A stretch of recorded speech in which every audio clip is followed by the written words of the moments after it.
Hey guys, let me start with a question I've asked you sometimes before. Why do some classrooms feel like High School Musicals, like we're all in this together, but then other ones feel like a silent standoff or like a competition, right? Uh, guys, listen up. I've taught in both kinds of classes, okay? And here's the truth that no one tells you in your teacher prep classes. A classroom can have brilliant students and zero community, and another can have students struggling with basics but feel like family. And I know that feeling personally, you guys. Growing up, I always wanted or I was always actually in the advanced math classes, and most of them felt like a community. We all leaned on each other, we celebrated each other, we learned together, except for one. Ooh, and I feel like I can't even call it out. It was an honors class, and it didn't feel like a community. It felt like a competition, okay? Like we were being ranked in real time based on who understood the proof first. And that, you guys, is the difference between a classroom where your students are going to embrace productive struggle and one where they're going to avoid it at all costs. So, today in part 3 of our productive struggle mini series, we're talking about how to build a classroom community that makes students that makes struggle for students rather feel safe, normal, even empowering for them. Okay, so let's get into it. Now, a productive math community is not just a quiet room, rule following room, or even a nice room. What it is instead is a space where our students and our teachers feel safe. They feel respected, appreciated, where differences in thinking are valued and mistakes are normal, struggle is expected, and ideas matter more than speed. Okay. This is a place where each student brings something unique to the table. And, inside the book, they articulate it so beautifully. It in essence, a community for struggle is grounded in norms of behavior and interaction. So, it's not just what we do, it's how we treat each other while we're doing that. Okay. And the secret sauce to all of this comes down to one word: trust. Trust that your voice matters. Trust that your ideas won't be judged. Trust that mistakes are part of the learning, and trust that you belong here. And you guys, that doesn't just appear in week 1, okay? It is something that is built and rebuilt through your choices, your routines, and your relational moves as a teacher. Now, here's something great that the chapter really spells out clearly, and I know you've lived this.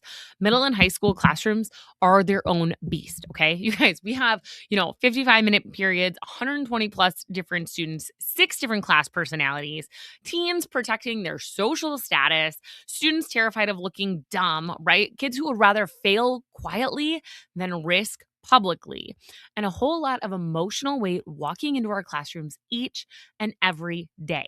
So, if any subject needs community to support this productive struggle, it's math class, guys, because math asks our students to be vulnerable.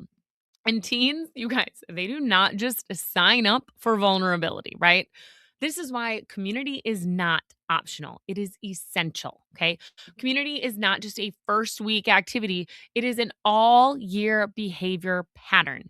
It is not a poster on a wall, it is a lived experience day in and day out. And when we get it right, that's when students start to believe that struggling out loud is safe, that thinking publicly is safe, and that trying is safe. And that is the gateway to productive struggle. But some real talk, you guys. We all teach norms the first week of school, right? You did it, I did it. Coming back from a break, we're doing it again. We all do those fun activities. We all set up expectations for collaboration and respect. But here's where the book and my own experiences made me ask myself, am I truly intentional about maintaining those norms after week 2? And here's the reality, you guys. Your norms don't fail because they were bad. Okay. They don't fail um, because they were created, in the hopes that we would never use them again. They fail because they were never revisited. They fail because they aren't co owned with our students. And they fail because we didn't check the community temperature often enough. In the book, it says it clearly, the challenge isn't time, right?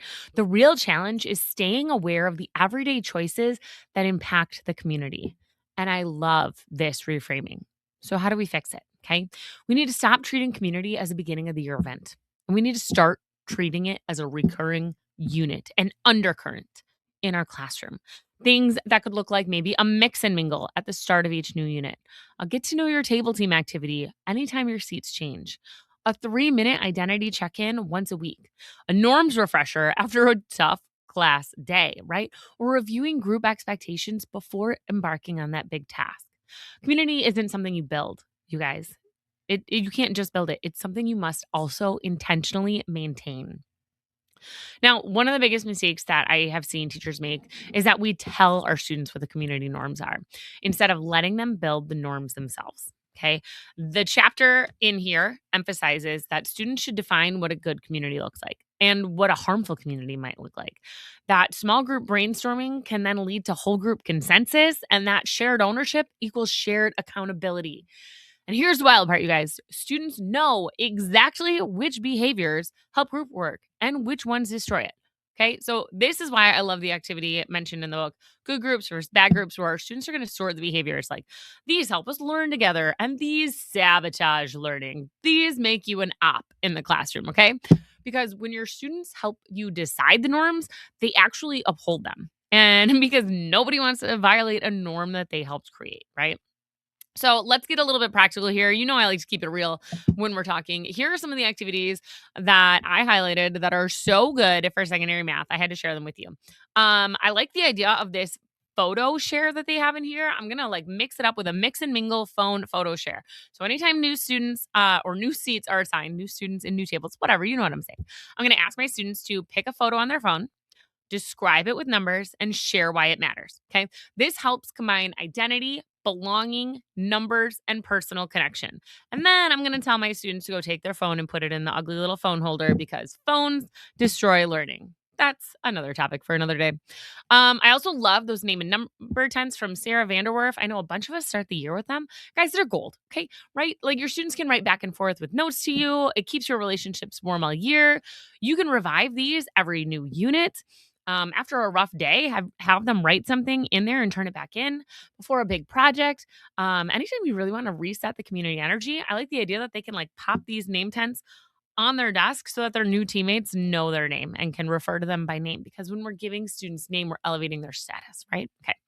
Another cool one in there was the dimensions of me cube, which was super cool, right? So it's got like 6 sides and different questions. You roll the cube, and whenever seats change or groups form, I could roll the cube. The whole class could then answer, go around like, who are you outside of school? Or what's something you're proud of? Or, tell me about a hobby that you have, right? Just to get to know each other a little bit better. Also, picture of struggle. This was a fun one to look at. So, students choose a picture of struggle and then ask which image represents you when you struggle. So lots of cool things that they can do there.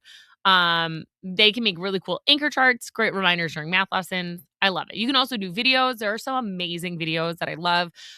There's this like ski jumper, a little kid going down their first big ski jump. I also love like the